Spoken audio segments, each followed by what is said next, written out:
بسم اللہ الرحمن الرحیم۔ السلام علیکم ورحمۃ اللہ وبرکاتہ۔ کثرت سے استغفار کے فوائد۔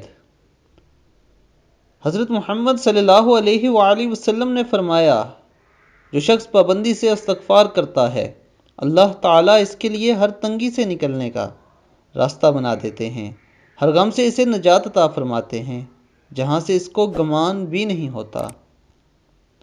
یعنی دوستو، استغفار کرنے کے بہت فضائل ہیں، بہت فوائد ہیں۔ ایک تو استغفار کرنے سے اللہ تعالیٰ آپ کی بخشش کرتا ہے، آپ کے گناہوں کو کم کر دیتا ہے۔ اس کے ساتھ ساتھ آپ کو اللہ تعالیٰ کی خوشنودی حاصل ہوتی ہے۔ اللہ تعالیٰ ہر مشکل میں آپ کا مددگار بن جاتا ہے، ہر تنگی سے نکلنے کے لیے راستہ بناتا ہے، اور اللہ تعالیٰ آپ کو ہر غم سے نجات عطا فرماتا ہے۔ اس لیے دوستو، اب کثرت سے استغفار کیجئے۔ اللہ رب العزت سے یہ دعا ہے کہ اللہ تعالیٰ ہمیں نبی اکرم صلی اللہ علیہ وآلہ وسلم کے سنتوں کے مطابق زندگی گزارنے کی توفیق عطا فرمائے۔ السلام علیکم ورحمۃ اللہ وبرکاتہ۔